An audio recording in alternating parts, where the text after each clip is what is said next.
Welcome to Thriver's Ed, the podcast that's all about giving you the practical, no-nonsense advice you need to level up your life and business. I'm your host, Marcy Rossi, success coach, business strategist, and alcohol-free enthusiast.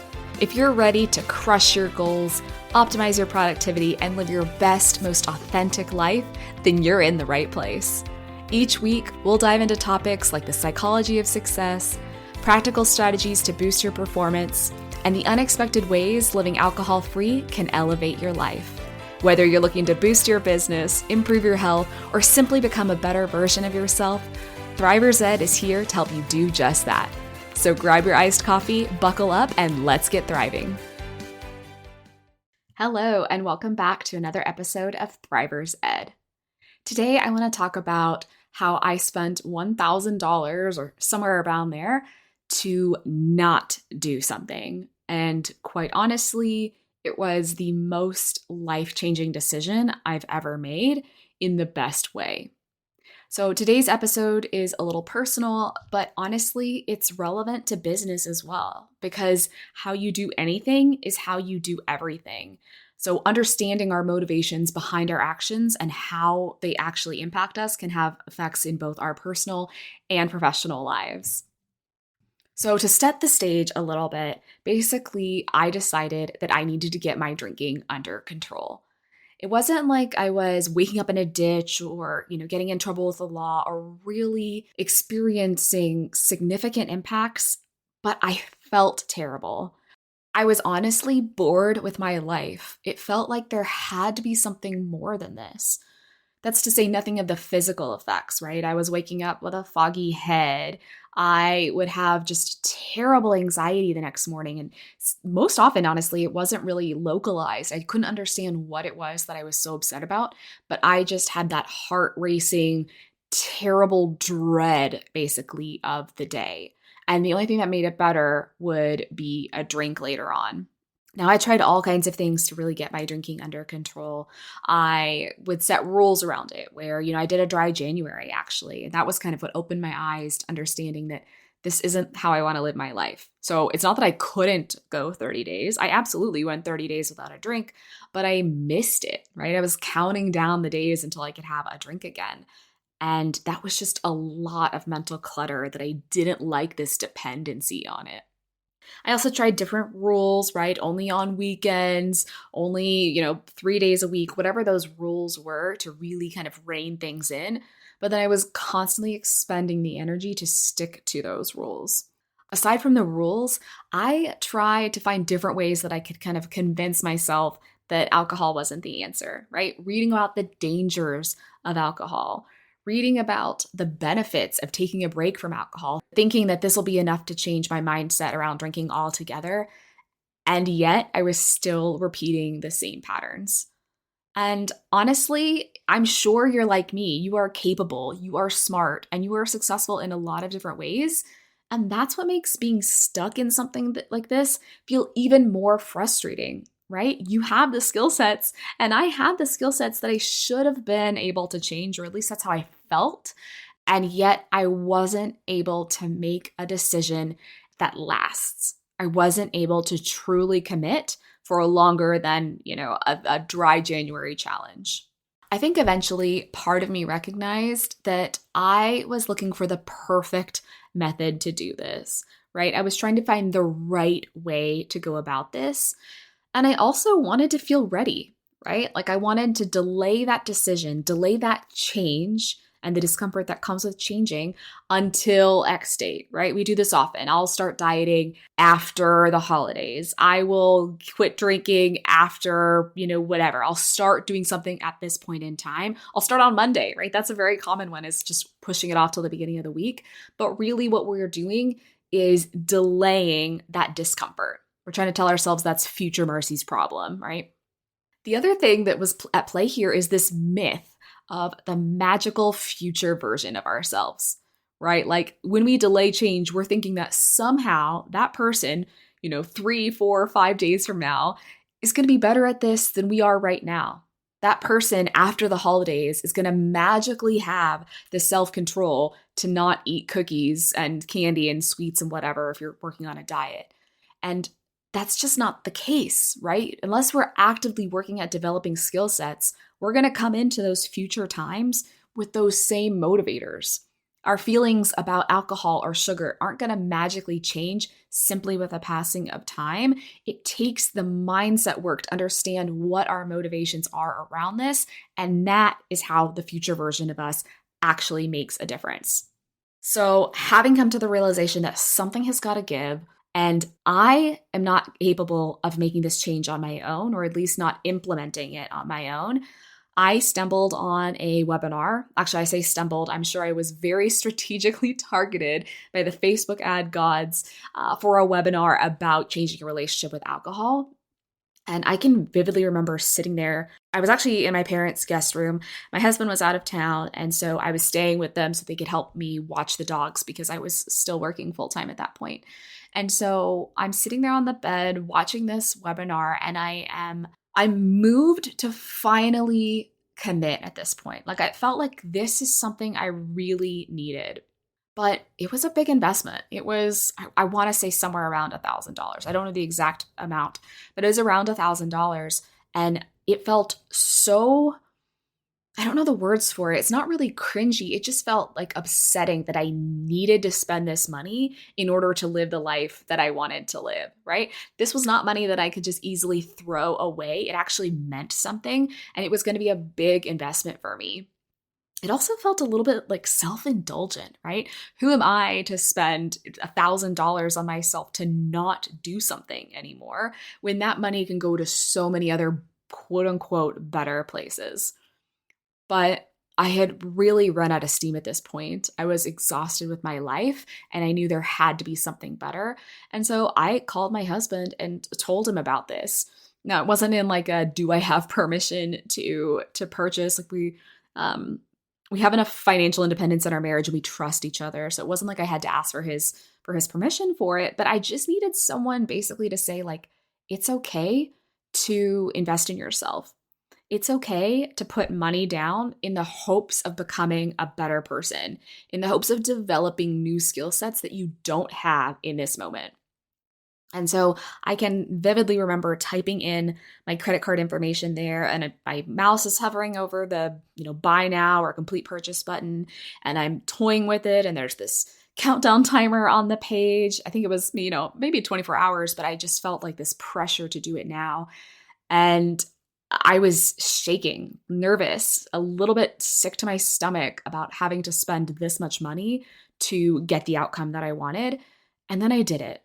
And in this moment, there was a shift, right? I went from planning and thinking to actually doing something about it. I no longer had hopes and dreams that things would change in the future. I was taking an active step towards the life that I wanted to live. I wasn't going to wait for things to magically work out. I chose to do what it takes to get the results I was looking for. And it was uncomfortable, right? That putting in that credit card and spending that much money on myself selfishly, right? It felt uncomfortable. But my life as it was all uncomfortable as well. Needing a drink after a really stressful day is uncomfortable. Having a hangover, no matter how often it happens, is uncomfortable. Feeling like I was wasting my life, like all these people were happy and had it figured out, that was uncomfortable. And so the cost of staying the same was just no longer tolerable. I needed to pick a different path. The other thing I had to acknowledge is that investing, it wasn't just a financial decision. By putting in this amount of money, I was saying that I actually trusted myself to do the work. If I had no faith in being able to complete the program, I wouldn't have even bothered, right?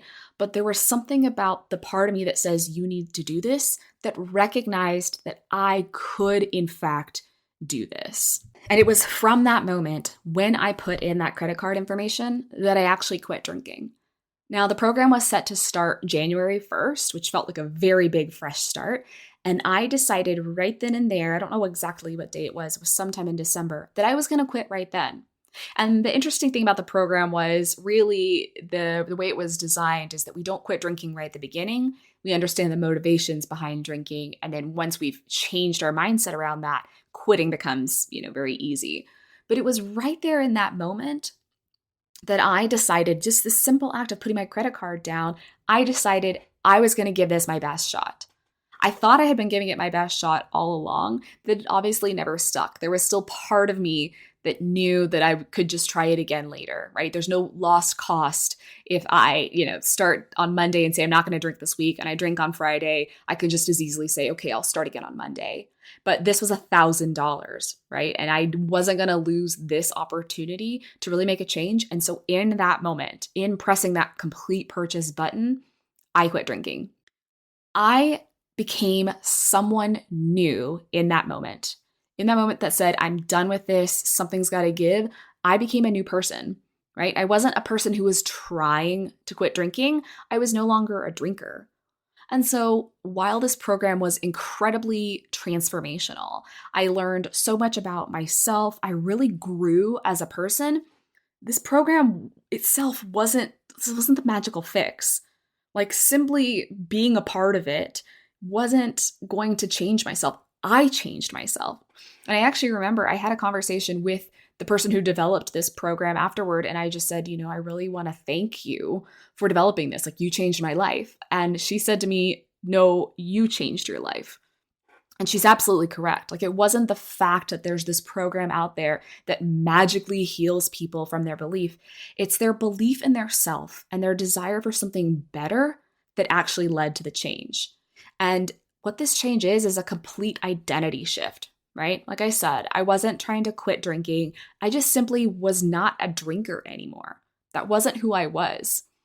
If we think about business, some people will say stuff like, I have a side hustle. You don't have a side hustle. You are a business owner, right? You make strategic decisions to grow your business. It's not just some little hobby, or you're trying to, or you're working on it. Like, the identity there, the one that you need to step into if you haven't already, is you are a real business owner. And this identity shift isn't easy. It's something that requires us to get uncomfortable, right? I see coaches all the time saying, I want more clients, but they're avoiding the actions of making sales. People will say, I need systems, or I need to have workflows, or, and by people, I mean fellow entrepreneurs, like, I need to have processes set up, but they're not willing to slow down enough to build them. People, and this is a general problem, and I've said this too, that, they say, I'm overwhelmed, I'm so busy, but then they don't take the action of getting help. If you want more clients, if you want to make more money, you have to be a person that sells. And your selling is serving, right? If you're helping people, whatever it is that you're giving, honestly, if you're selling hamburgers, you're literally serving people hamburgers, but thinking of your offers as a way to help people. If your offers don't help people, maybe you're not the right business. But generally, by selling something, you are helping someone else and acknowledging that identity. Right? A person that has an organized business requires the identity of someone who wants to have a smooth business, of a person who's not frazzled and pulling things together.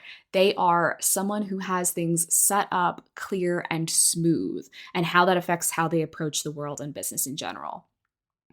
And to say that we're all so busy and all overwhelmed and not seeking some form of help. Now, I understand that help isn't always available for certain things, and it can also come at a great cost. But generally, there are some kinds of support systems in place to help us let go of some of these overwhelming things, because a lot of the times we add stresses to ourselves. So taking on that identity of, I'm someone who doesn't have to do it all, right? As my mom would say, shedding the superwoman cape. I don't have to do it all. I can either let go of these expectations that I need to do X, Y, and Z, or I can actually ask for help. And that doesn't mean that I'm a weak person. It's that I'm a person who leans on my community and supports other people through what they need. So you don't need more time or motivation or clarity to take that next step and go after what it is that you really want. You need a decision, because that clarity comes after that commitment. It was after I hit that purchase button that I realized this is not who I want to be anymore, and I am fully 100% in a way that I have never been before. So I'm really curious and would love for you to take a minute to think through these things, but where in your life are you waiting to feel ready? Where in your life are you saying, okay, I will get to that later, or I really want to do this, but now is not the right time? And I really want you to pull back the curtain and think why you're delaying this change. Does it have to be later? Or are you, in fact, actually ready now? What part of your business or life are you still like trying to fix? You are banging your head against the wall, doing the same thing over and over again, but not actually getting the result. Another question for you is, what decision have you been avoiding because it feels scary or expensive or self indulgent or not urgent yet? Some examples of things that might come up is hiring an assistant, signing up for a particular mastermind or a coaching program, getting help to grow your business or even to run your home, and launching before everything is perfect, before all the design is there, the copywriting is spectacular, just delaying getting out there and getting visible. These are investments, but they have a huge return, right? If you're able to hire an assistant, what could you do with that free time? That money that you're spending, that's a renewable resource, but time isn't. We have a very specific amount of time and we don't actually know how much it is. And so getting that back and being able to use it in a way that truly lights you up versus things that you just kind of have to get done is incredibly invaluable. For a mastermind or a coaching program, this is support that can move and lead to exponential growth. You don't have to waste time figuring things out on your own. You have the support there, the network there to really lift you up and provide solutions that you don't have to go through trial and error to get to. And launching before everything feels perfect, that's how we get data, right? That's how we understand what's working and what's not. We can't perfect something without actually trying it first, right? So I'd love for you to just take a minute and think about some of those decisions that really feel scary to you and understanding what that deeper motivation is, why you're actually delaying that decision, and if now is perhaps the right time. Because when you commit, the energy shifts right there in that moment. When you commit to something 100%, that's when you become someone who follows through on whatever it is they're going after. That's actually why I created the shortcut, because I didn't want to have something where people are, delaying things and hiding in the background. And I did this because that was me, right? I was the person learning HTML and coding in order to get my website up because I was afraid of talking with people, right? Of putting myself out there on social media, of showing my face and saying, this is who I am and this is the change I want to bring out in the world.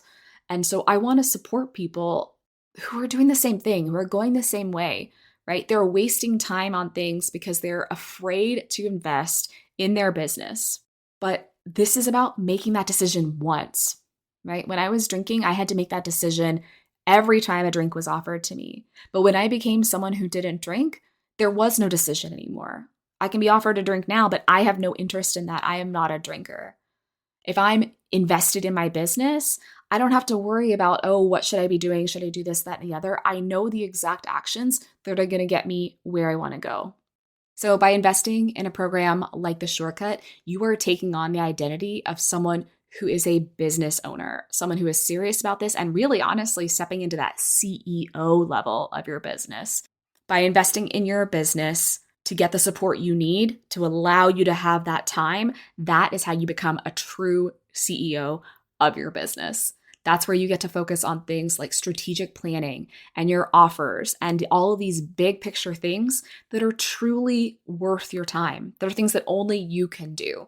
So that is an identity shift that really comes with honestly putting your credit card down and saying, I am the kind of person who invests in my business so that I can grow faster, so that I can have the time and the freedom that I really want, so that I can make XYZ happen, right?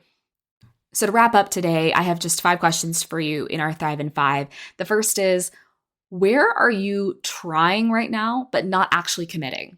Where are you saying you're going to do something, having maybe the intention, but not that full force, money on the line in the sand kind of level of commitment? I want to know what that identity is that you have right now. Like, where are you acting from? Are you a newbie? Are you a solopreneur? Are you someone who has a side hustle? And In thinking about what it is that you truly want, those big goals and dreams, what identity would be required to have what it is that you want? What's that identity shift there? Another question along those lines are, what decision has that version of you, that new identity, already made? And then finally, what's one thing you can do today to align with that new version of you? You don't need to wait to feel ready. You don't need to hit a specific time or date to start. You simply need to decide that you are done waiting. That's it. So until next time, keep thriving.